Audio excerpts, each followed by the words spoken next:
सदाशिवसमारम्भां शङ्कराचार्यमध्यमाम् अस्मदाचार्यपर्यन्तां वन्दे गुरुपरम्पराम्.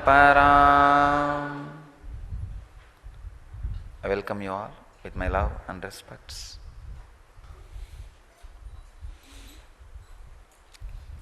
Today's subject for the morning satsang is Bhakti, the song of God.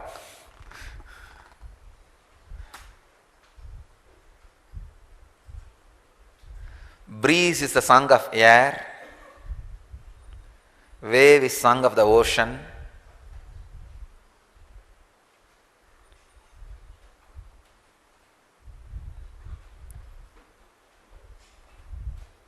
flower is song of the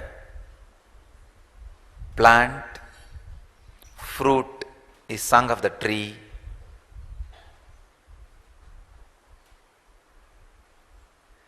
creativity is song of the man, bhakti is song of God himself. The best things each one can present to the cosmos. Best thing air can present to the cosmos is a breeze. Best thing a plant can present to the world is a flower. Best thing a tree can present to the world is a fruit. Best thing ocean can present to us is waves. Best thing human beings can give it to the cosmos is creativity. Best thing God can give it to the world is bhakti. Understand? And I wanted to very clearly make you understand, best thing God can give it to the world is not enlightenment. It is bhakti. Because with enlightenment idea, there is something like ending. With bhakti, it is continuous flowing. Bhakti is beyond enlightenment.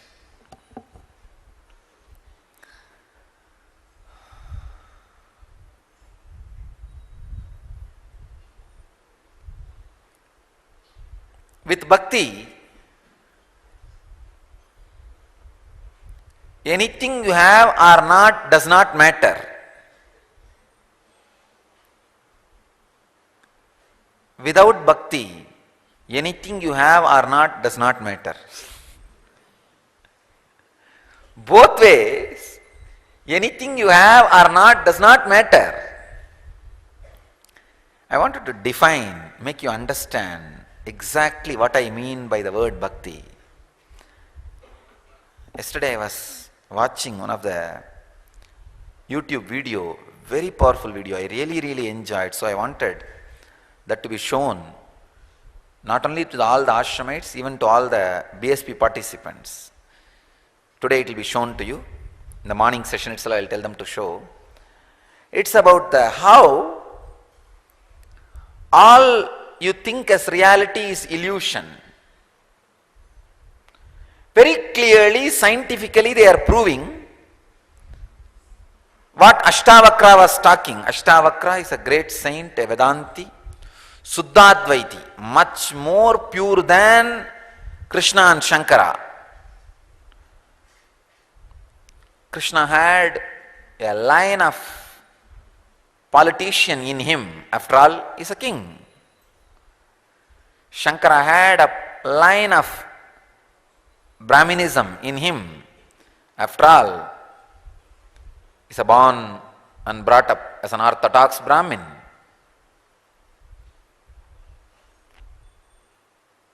Just like, still I have line of Arunachala in me.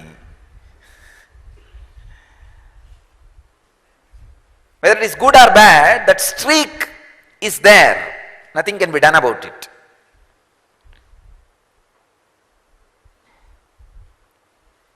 But Ashtavakra, no streaks, no line, no theories. straight practical, extraordinary expression. Very, very beautifully describes how whatever you experience as reality is illusion. He goes on describing from his experience. Now the scientists have proved it very clearly how whatever you call as reality, you experience only in the parietal lobe of your brain. How the informations get in and how you experience the reality in the parietal lobe, and very beautifully they showed, very scientifically, with a lot of research and clear definitions,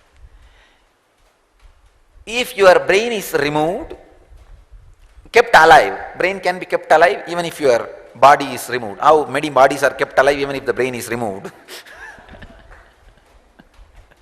Brain can be kept alive even if it is removed from the body. If it is removed from the body and kept in a box alive, and feed all the information you are getting now through the computer. For example, now what all the informations you are receiving?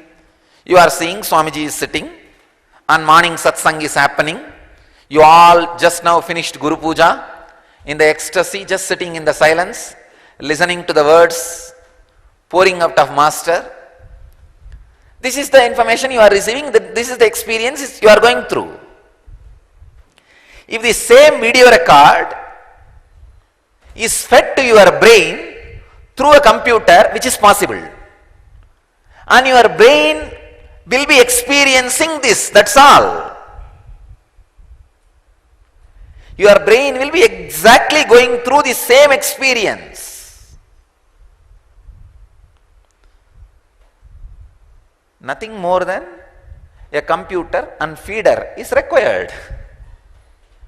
Just the scene and the sound, if it is fed to your brain will exactly experience the whole thing as it is.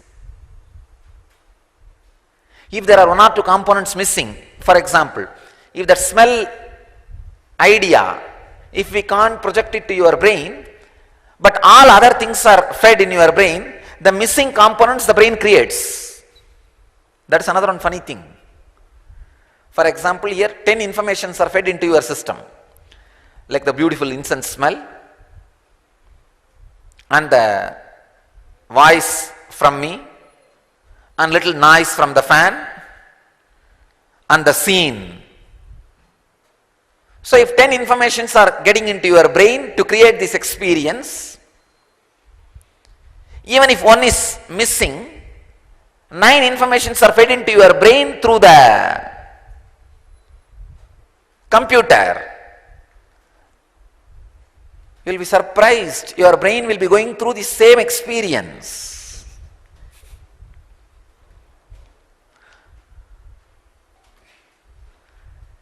Then how do you call this is something real and there is something called illusion? No. They go on producing so many other researches. The research is done on dream state, research is done on waking state, research is done on deep sleep state. Very clearly, scientifically, they are proving how whatever you experience, including the idea of your body, you experience only in the parietal lobe.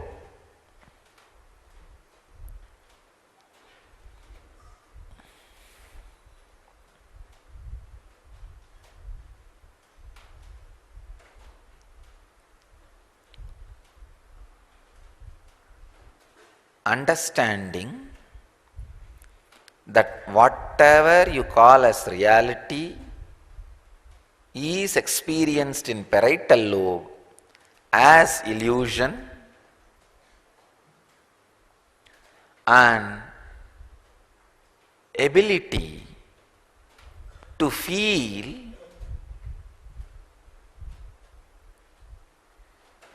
something beyond this illusion, and ability to merge, relax into something beyond this illusion is bhakti. I am defining bhakti, understand? Bhakti is where you see whatever is seen and experienced, including your body, as illusion, and ability to see beyond this illusion, resting into something which is beyond this illusion, is bhakti. Means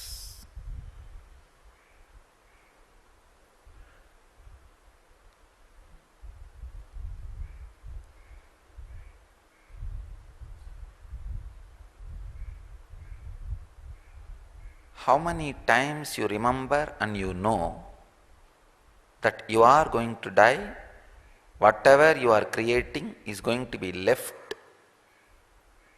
behind. How many times you know it, but there is something inside you gives you a strong courage, guts feeling, no, I am going to exist. I am going to be there. I am eternal. There is something in all of us which is responsible for making us forget about our death, about our impermanence, about our non-existence. That streak, that line, that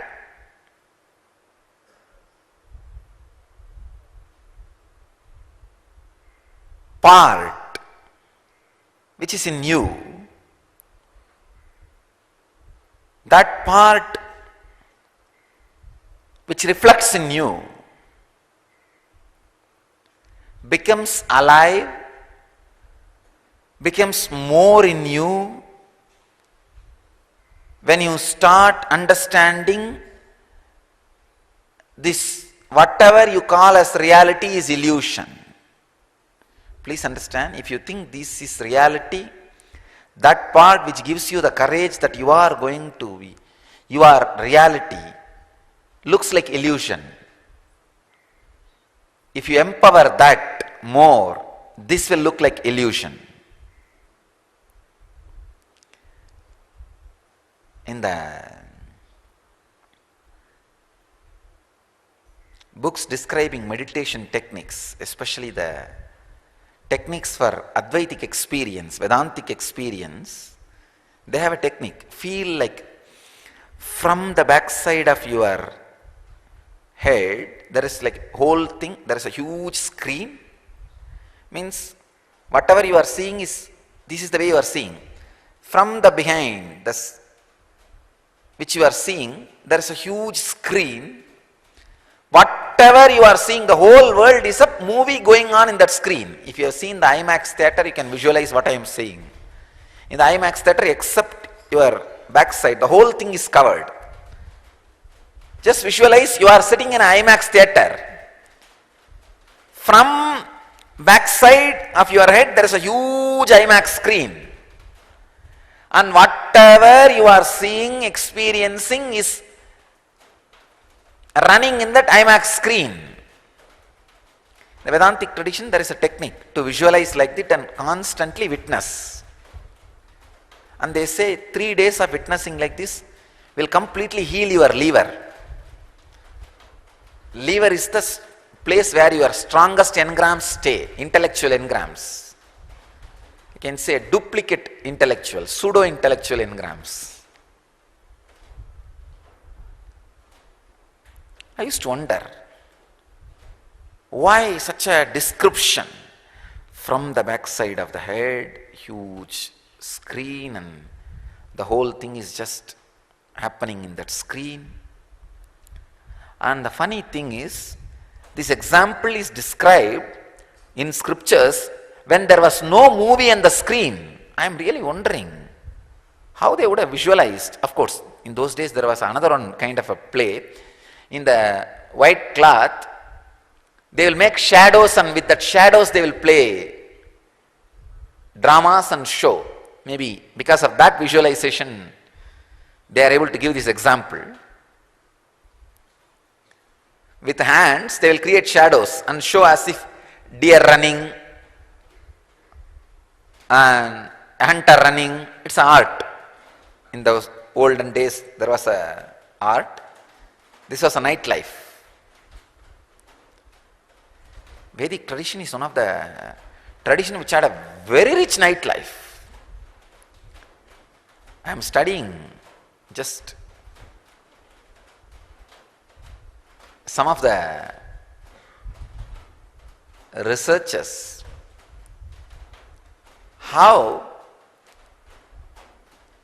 missing Vedic style nightlife was responsible for the destruction of our whole civilization.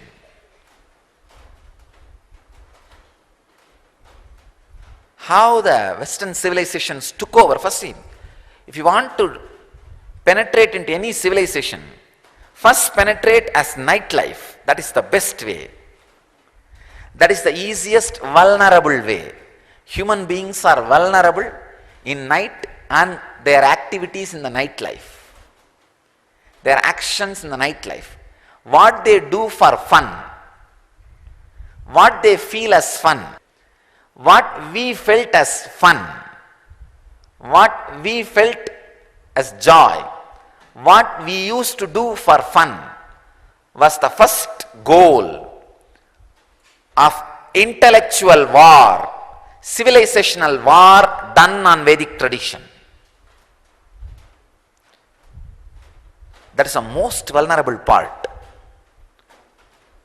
If somehow that part can be destroyed, take away the Bharatanatyam, take away the traditional music, take away the traditional joys, take away all the traditional drinks, infuse your civilization's drinks, your civilization's dance, their civilization's dressing, their civilization's ideas about enjoyment, their civilization's idea about sex. When all those things are infused, suddenly people find Vedic tradition is useless. Anything useless is useless.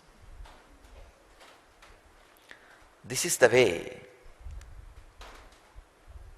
I can say one of the biggest attack happened on Vedic tradition. If you look back, we had a very rich nightlife, very juicy nightlife. Even the nightlife was centered on enlightenment. The thread of enlightenment. It was always, early morning was entrainment, whole day was enlightenment, and night was entertainment. That was the way our civilization was built, but everything is on N. The N was the eternal component.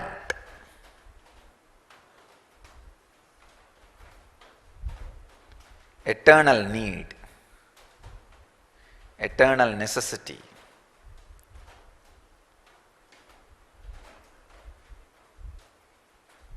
Unfortunately, the Vedic nightlife got lost.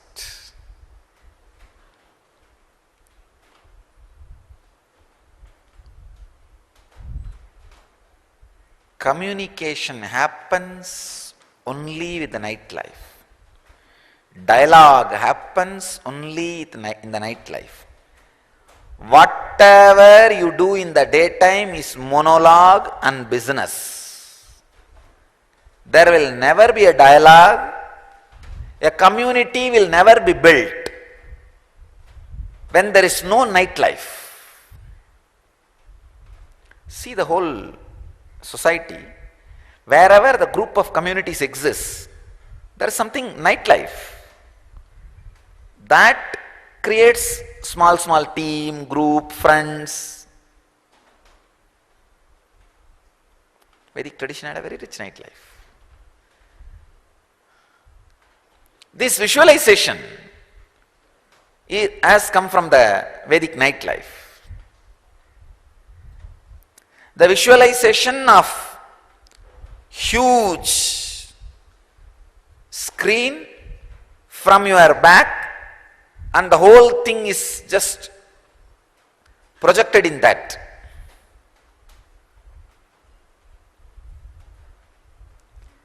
If you practice this technique, it will straight away lead to Vedantic experience because it's a reality. And understanding beyond the screen, beyond these illusions, there is something which you may not be able to grasp by the mind which you are having now, which is more grass.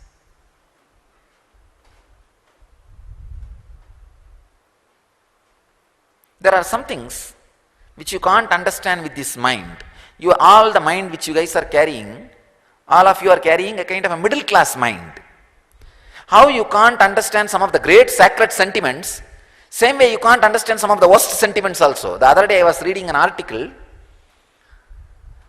Some of the attenders in the mortuary of the government hospitals, in the night time, they drink so much,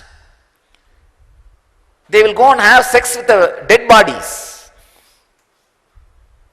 No, the moment I say, you can't grasp this, how can this be possible? No, you can't grasp. When I read that article, even I was shaken. See, just I wanted to tell you this sentiment because your mind is a middle class mind. It cannot understand some of the lowest sentiments and highest sentiments. I wanted to tell you this information just to make you understand. There are some things which you can't grasp. God, how can? How is it? Just like how you are unable to grab Manikavasagar, unable to click with Meera, unable to align yourself with Andal, how you are unable to meet Meera and align with Andal.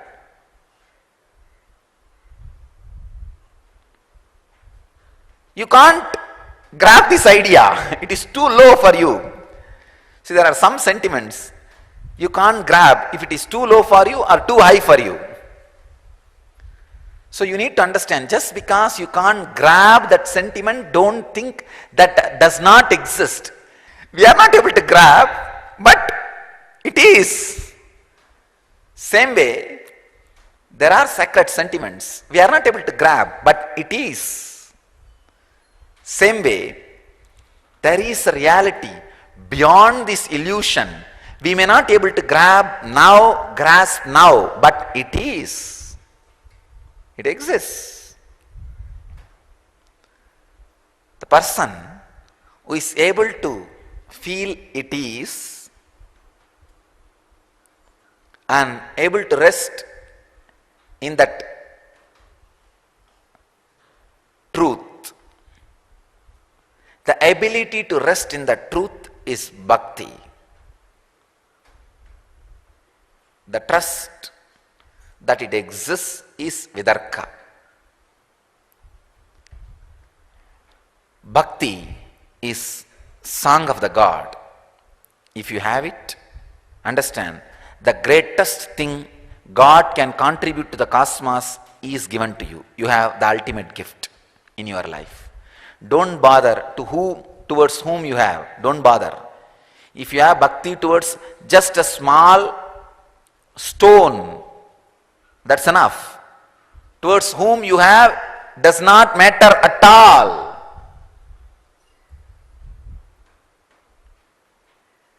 If it is towards a man or a woman or a stone, anything is okay. God or Guru, anything is okay. Or just symbol of Guru, anything is okay.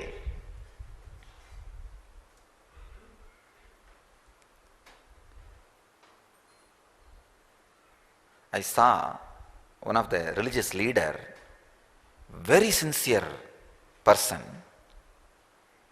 He used to carry a small murti of his Guru or whom he feels as God. Always he will have that deity and worship continuously. Once in the travel, just that box in which he kept the murti fell. I could see his whole body perturbed, shaken. He is just falling, doing 12 namaskars to the deity and asking for apology. It is not seen, he just feeling. I thought, oh God. He is not an uneducated man or anything. He is an highly intellectual, and I can say the Forbes magazine has said he is one of the 100 most influential people in the world.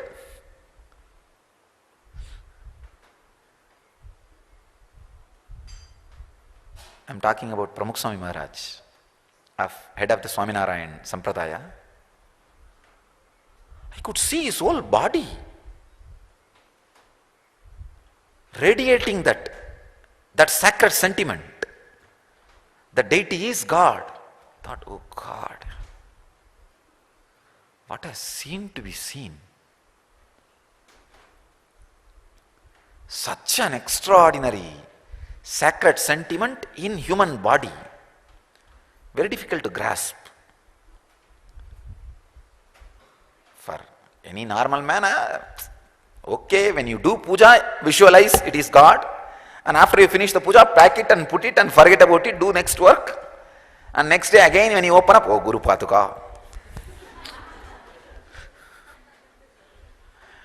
In Tamil we have a proverb, only when you see the husband you will find out whether the Mangalya is there or not.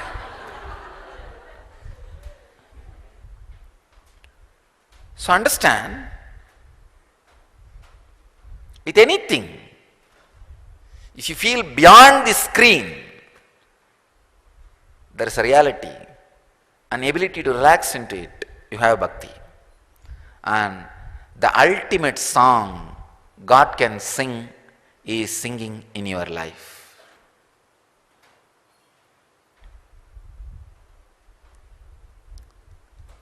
As I said, breeze is the song of the air. Flower is the song of the plant. Fruit is the song of the tree. Wave is the song of the ocean.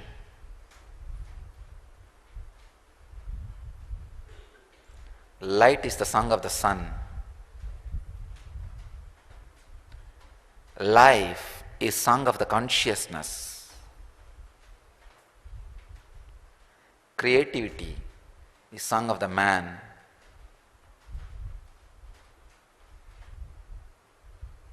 Bhakti is song of the God. Bhakti is song of the God. Let you all live that song, not just listening, live that song. Let you all live and radiate enlightenment. Let you all achieve, experience, live, express and radiate the eternal bliss, Nityananda.